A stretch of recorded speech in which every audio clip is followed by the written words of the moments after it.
อ๋อครับมาส่งพี่น้องได้ดังสินะครับเนาะเจอเข้ามาด้วยในคลิปของเขานะครับเนาะ SKL วิดีโอนะครับเนาะอ๋อครับมื้อนี้ก็เขาที่มีหัวข้อที่อ่าหัวข้อที่เกี่ยวกับอ่าคอมนะครับเนาะมาเฮ็ดให้พี่น้องเข้าแทงนะครับเนาะอ๋อครับมื้อนี้ก็ที่มีหลายเอาเว็บไซต์อันนั้นก็เป็น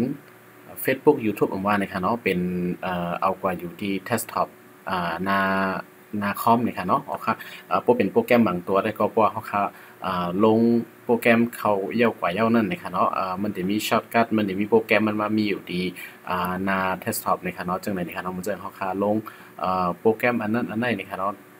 จังได๋ค่ะเนาะ AI Illustrator Photoshop จังได๋ค่ะเนาะอ่า Adobe จังได๋ค่ะเนาะมันได้เข้ามาอยู่ในหน้า desktop เฮาค่ะกำซื้อนี่ค่ะเนาะเพราะเฮาค่ะลงโปรแกรมนี่ค่ะเนาะเฮาค่ะคุยคำบางอันในเฮาค่ะอืม โหลดลงโปรแกรมนี่ค่ะเนาะโหลดลงอีสังนี่ค่ะเนาะค่ะย้อนเปิ่นนั้นเฮาคาดได้เอากว่าซึ่งคือนี่ค่ะเนาะอันนี้ก็ได้มาลัดในไว้ข้อเขานี่ค่ะเนาะวันอิดๆนี่ค่ะเนาะ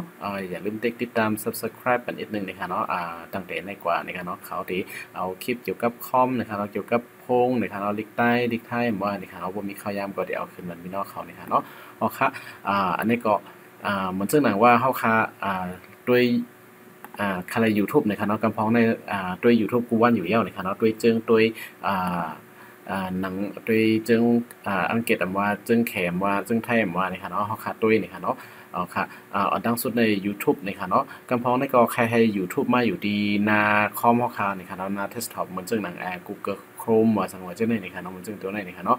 สังเจอว่าเฮาคาใครเอายูทูบในนี่ค่ะเนาะเข้ามาอยู่ดีหน้าdesktop หน้าคอมเฮาค่ะนั้นเฮาคาได้เลยเฮ็ดจังซี่นี่ค่ะเนาะอ๋อค่ะอันนี้ก็ เขาได้มาเฮ็ดในจำด้วยนี่ค่ะเนาะเหมือนจังดีในนี่ค่ะเนาะเขากว่าดีหน้ายูทูบเพราะเขาคำว่าเปิด youtube.com เนี่ยมันได้มาหน้ายูทูบจังได๋นี่ค่ะเนาะเพราะว่ามาที่ยูทูบจังได๋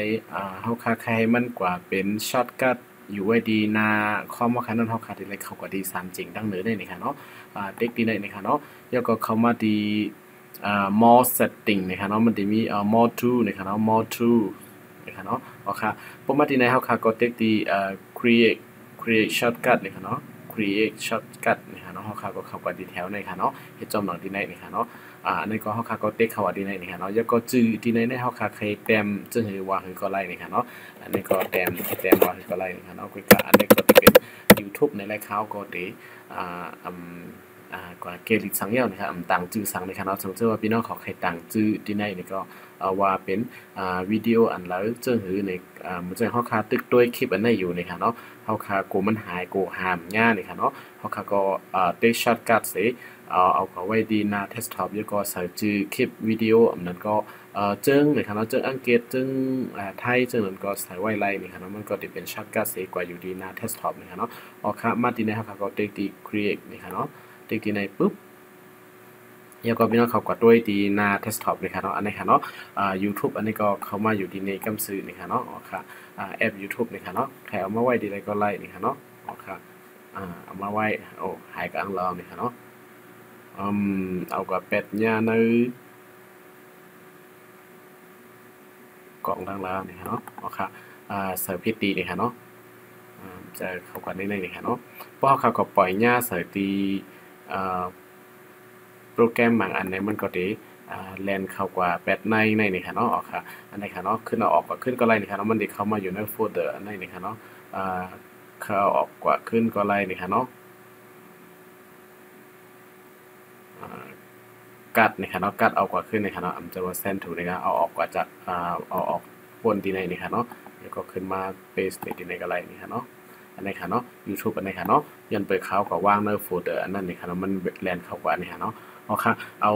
YouTube เสียมาไว้ดีช็อตคัทมาไว้ดีหน้าโฟนค่ะจังได๋ล่ะหน้าคอมค่ะจังได๋ล่ะนี่ค่ะเนาะพวกค่ะเด็กที่ไหนนี่ก็มันก็เด็กเข้ากว่าที่เป็นchannel youtube.com กำเหลวนี่ค่ะเนาะอ๋อค่ะแล้วก็ YouTube เสพการนี่ค่ะเนาะมันซึ่งที่นั่นนี่ค่ะเนาะเขากว่าหันยาเว็บไซต์อันลีอันนึงนี่ค่ะเนาะพี่น้องเขาเกี่ยวก็เขาก็ด้วยไรนี่ค่ะเนาะอันนี้ก็จะเป็นเว็บไซต์ที่แหลกลายเป็นเงินนี่ค่ะเนาะแหลกลายเงินนี่ค่ะเนาะมันซึ่งที่ในเป็นเงินอังกฤษนี่ค่ะเนาะแหลกลายเป็นเงินมานอันนั้นก็ใครแหลกลายเป็นเงินไทยก็ไล่นี่ค่ะเนาะที่ในก็ไทยบาทนี่ค่ะเนาะจังได๋ก็ไล่$1ในเงินไทยก็คือนี่ค่ะเนาะอันนั้น$1ในเงินมานก็คือนี่ค่ะเนาะอ๋อค่ะอันในเงินมาน1เงินอังกฤษ เงิน US $1นะครับเนาะตีตกอยู่เฮง4ปากเซาเงินไทยนะครับเงินมันนะครับเนาะซึ่งว่าคันไรเป็นไทยเนี่ยก็เขาก็เลือกตีไทยแล้วก็ติ๊กตีในนะครับเนาะอันนี้ก็